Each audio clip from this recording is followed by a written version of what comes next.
नमस्कार. फायनली आपण पाहतोय आता विक्रांतला ऊर्जा लग्न मंडपात ज्याप्रमाणे वागलेली असते त्या गोष्टीचा खूप राग आलेला असतो. विक्रांत स्वतःशी बोलत असतो.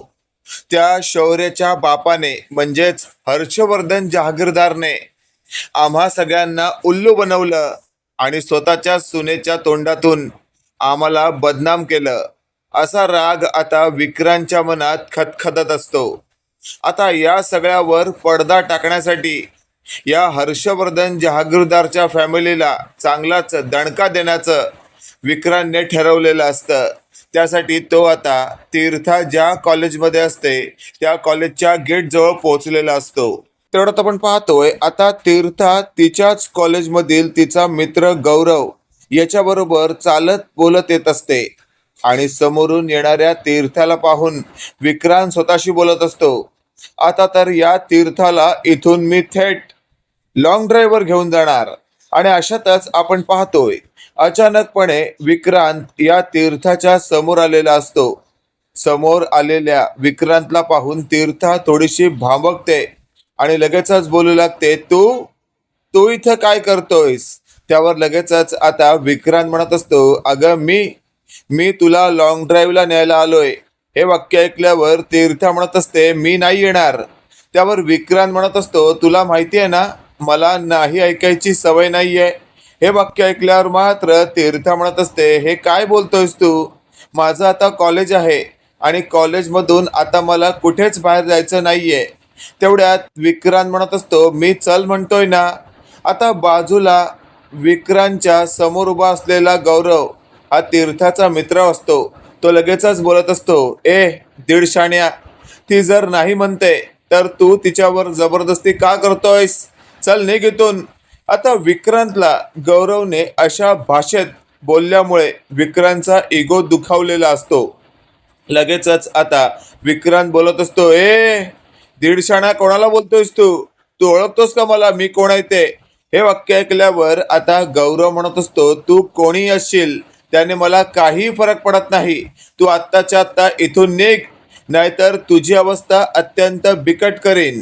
हे वाक्य ऐकल्यावर आता विक्रांत हसू लागतो. विक्रांतला हसताना पाहून लगेचच आता तीर्था गौरवला म्हणत असते, गौरव चल आपण इथून निघूया. त्यावर गौरव म्हणत असतो, तीर्था तू याला जर घाबरलीस ना तर तो तुझ्या पाठी लागेल आणि तुला कायम त्रास देत राहील.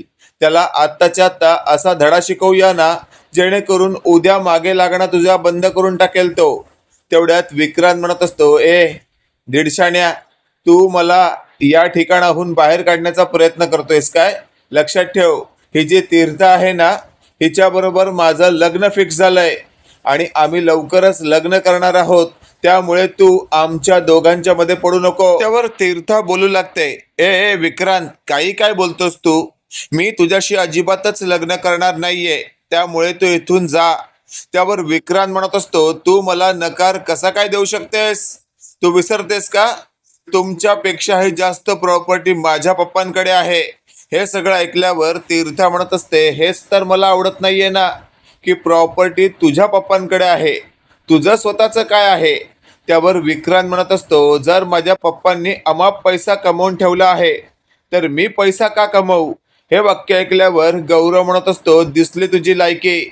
स्वतः पैसा कमवायचा नाही आणि स्वतःच्या बापाच्या जीवावर जगायचा प्रयत्न करायचा. चल आत्ताच्या आत्ता निघ, नाहीतर याच कॉलेजमध्ये तुझी आता 12 वाजवतो. तेवढ्यात विक्रांत म्हणत असतो, अच्छा म्हणजे तू मला हात लावणार तर? त्यावर गौरव म्हणत असतो, हो, हात नाही लात पण लावीन, डोकं फिरलं तर तुझा गुडघा सुद्धा फोडीन. आता विक्रांतला गौरवने असं म्हणताच विक्रांत म्हणत असतो, चल लावून दाखव हात मला. असं म्हणत आता विक्रांत गौरवच्या अंगावर धावून जात असतो. आधी तर गौरव विक्रांतला समजवण्याचा प्रयत्न करतो की लांब राहा, पण काही केल्या विक्रांत ऐकायला तयार नसतो, कारण तो स्वतःच्या बापाचा आमदारपणा सगळ्या जागी समोर आणत असतो. आणि अशातच आता या विक्रांतचं जरा अतीत झालेलं असतं आणि तेवढ्यात गौरव स्वतःशी बोलत असतो, आता तर मी शांत बसणार नाही. आणि तेवढ्यात गौरवने मागचा पुढचा विचार न करता विक्रांतला एक ठोशा लगावलेला असतो. विक्रांतला जसा गौरवचा एक ठोशा बसतो त्याच वेळी विक्रांतच्या तोंडात असलेले दात हलू लागतात आणि त्यातनं रक्त येऊ लागतं. आता विक्रांतच्या तोंडातून येत असलेलं रक्त पाहून तीर्था घाबरते. तीर्था म्हणत असते, गौरव हे काय केलंस तू? त्याला किती लागलंय बघ, त्याच्या तोंडातून रक्ताची धार येते. त्यावर गौरव म्हणत असतो, अगं तीर्था, घाबरतेस काय? तो तुझ्यावर वेगळ्या प्रकारचा अन्याय करणार होता आणि त्यातून मी तुला वाचवतोय. आणि अशातच आपण पाहतोय आता तिथे काही लोक जमलेले असतात. आता विक्रांत म्हणत असतो, तुला तर मी नंतर बघून घेईन असं म्हणत आता विक्रांत तिथून पळण्याचा प्रयत्न करतो. पण गौरवने त्याला अडवलेलं असतं आणि चांगलंच तुडवलेलं असतं. गौरव भर चौकात आता कॉलेज समोर विक्रांतला तुडवत असतो. हे आता तिथे असलेल्या काही लोकांनी कॅमेऱ्यामध्ये कैद केलेलं असतं आणि त्यानंतर सोशल मीडियावर टाकायला सुरुवात केलेली असते. आता अचानकपणे तीर्थाच्या कॉलेजमध्ये काहीतरी गोंधळ उडालाय आणि मारहाणीचा प्रकार घडलाय. हे जेव्हा शौर्यला ऑनलाईन कळतं त्यानंतर शौर्य लगेचच तीर्थाला फोन करतो. आपल्या मोठ्या भावाचा आलेला फोन पाहून तीर्था लगेचच रिसीव करते. शौर्य म्हणत असतो, काय झालंय तीर्था? तुझ्या कॉलेजमधून एक बातमी आली आहे, काहीतरी गडबड झाली आहे. त्यावर तीर्था म्हणत असते, दादा ही गडबड दुसरी तिसरी कुणी नसून विक्रांतने केली आहे. हे वाक्य ऐकल्यावर आता शौर्य म्हणत असतो, म्हणजे काय केलंय विक्रांतने? आता तीर्था स्टार्ट टू एंड सगळं काही शौर्यला सांगते. त्यावर शौर्य म्हणत असतो, तीर्था काळजी करू नकोस तू, मी येतोय तिकडे. त्यावर तीर्था म्हणत असते, शौर्य दादा तुला इथे यायची गरज नाहीये, कारण सगळं काही माझ्या मित्राने हँडल केलंय. हे वाक्य ऐकल्यावर शौर्य म्हणत असतो, ठीक आहे, पण तू आता घरी ये. त्यावर तीर्था म्हणत असते, हो मी घरी येते. आणि अशातच आता थेट घरी तीर्था पोहोचते आणि इकडे विक्रांत चांगलाच रक्तबंबाळ झालेला असतो आणि तो कसा बसा आपल्या घरी पोहोचलेला असतो. विक्रांत घरी आल्यानंतर त्याच्या बापाने विक्रांतला पाहिलेलं असतं आणि तो विचारू लागतो, काय रे विक्रांत, कोणाबरोबर मारामारी केलीस तू? त्यावर विक्रांत म्हणत असतो, पप्पा मी कोणाबरोबर मारामारी केलेली नाहीये, पण मी त्याला सोडणार नाही. हे वाक्य ऐकल्यावर आता विक्रांतला शिर्के म्हणत असतात, अरे कोणाला सोडणार नाहीयेस तू आणि तुझी ही अवस्था कोणी केली अशी? त्यावेळेला शिर्केला आता विक्रांत म्हणत असतो, पप्पा मी तीर्थाच्या कॉलेजमध्ये गेलो होतो, तिथे तिचा असलेला भंगार मित्र माझ्या अंगावर धावून आला आणि त्यानेच माझ्याबरोबर हे कृत्य केलं. त्यावर शिर्के म्हणत असतात, तुला तिच्या कॉलेजमध्ये जायची गरज काय होती? त्यावेळेला विक्रांत म्हणत असतो, पप्पा हे तुम्ही बोलताय? तुम्हीच माझं लग्न तिच्याबरोबर ठरवलं होतं ना? त्यावेळेला तीर्थाच्या बाबतीत मी तुझं लग्न ठरवलं होतं, पण तुला तिथे जायला सांगितलं नव्हतं. एक गोष्ट लक्षात ठेव, मी त्या जहागीरदारांशी बोलेन तुला म्हटलं होतं की नाही, मग तू स्वतःहून तिथे का गेलास? त्यावर विक्रांतचं म्हणणं असं असतं, पप्पा काही गोष्टी तुम्हाला सांगून काही फायद्याचं नाही, तुम्ही त्याला सिरियसली घेत नाही. आज म्हणून मी स्वतःहून तिकडे गेलो, पण त्या तीर्थाच्या असलेल्या मित्राने माझ्यावर हात उचलला. मी गप्प होतो, पण तरीही त्याने माझ्यावर मागून वार केला, नाहीतर मी सुद्धा त्याला सोडलं नसतं. इकडे आपण पाहतोय आता तीर्था घरी आल्यानंतर घरातल्यांनी तीर्थाला विचारलेलं असतं, काय ग तुझ्या कॉलेजमध्ये नेमकं काय घडलं? त्यानंतर तीर्थाने रडत रडत हर्षवर्धनला सगळं काही सांगितलेलं असतं.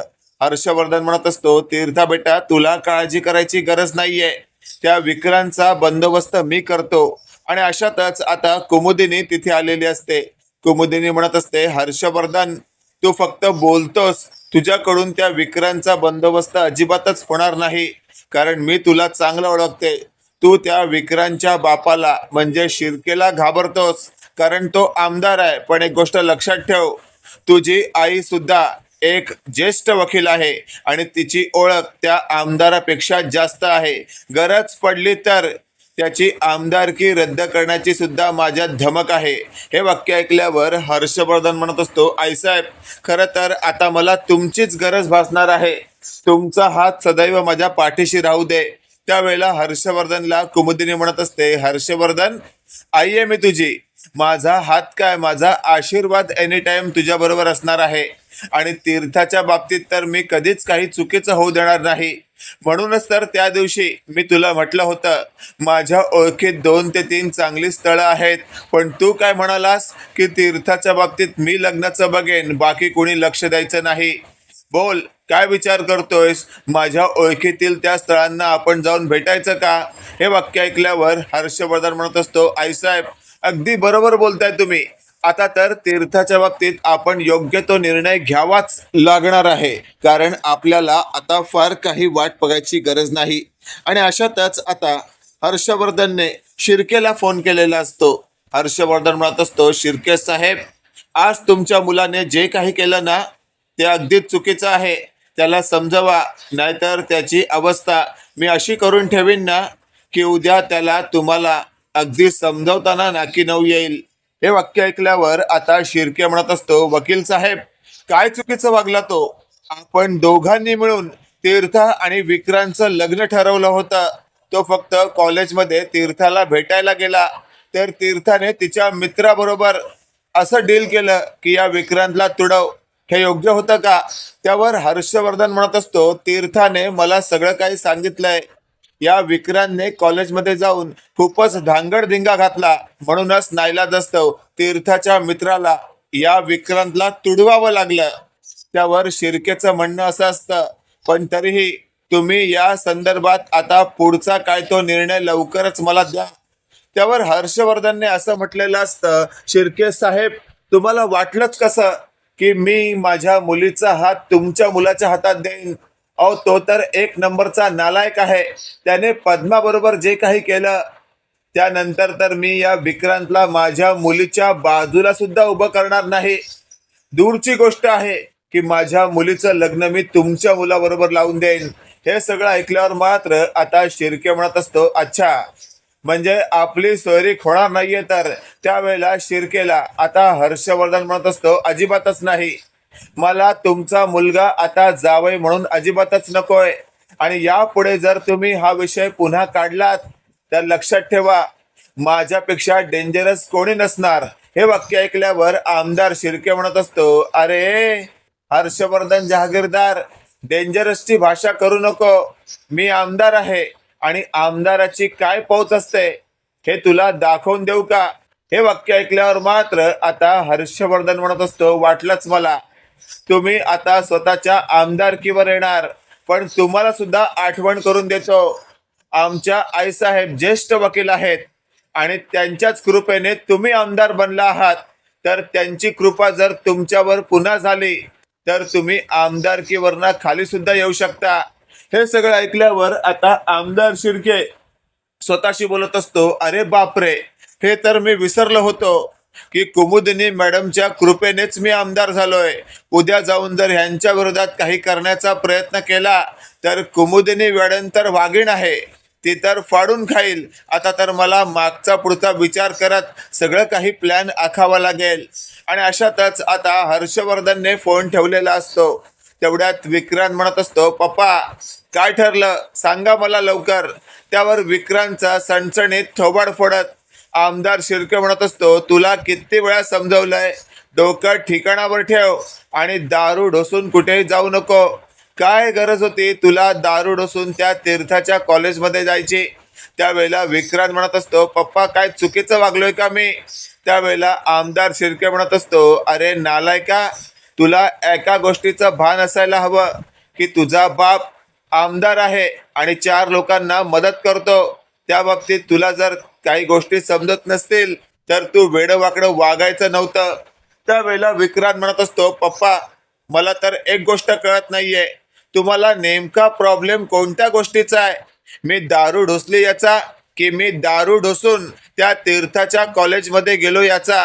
त्यावेळेला आमदार शिर्केने म्हटलेलं असतं, मुळात तू दारू ढोसून त्या कॉलेजमध्ये का गेलास? आणि अशातच आपण पाहतोय आता ज्या मुलाने विक्रांतला तुडतुड तुडवलेलं असतं तो थेट पोलिसात जातो आणि विक्रांतच्या विरोधात FIR दाखल करायला भाग पडतो.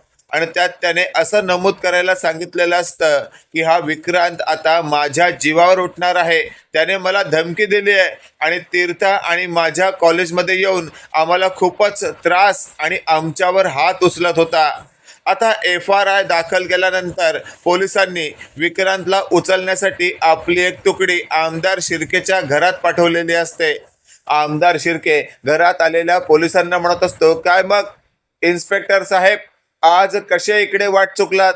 त्यावेळेला आमदार शिर्केला तिथे आलेले पोलीस म्हणत असतात, नाईलाजास्तव यावं लागलं, तुमच्या मुलाने पराक्रमच तसा केलाय. त्यावेळेला आमदार शिर्के म्हणत असतो, म्हणजे काय केलंय माझ्या मुलाने?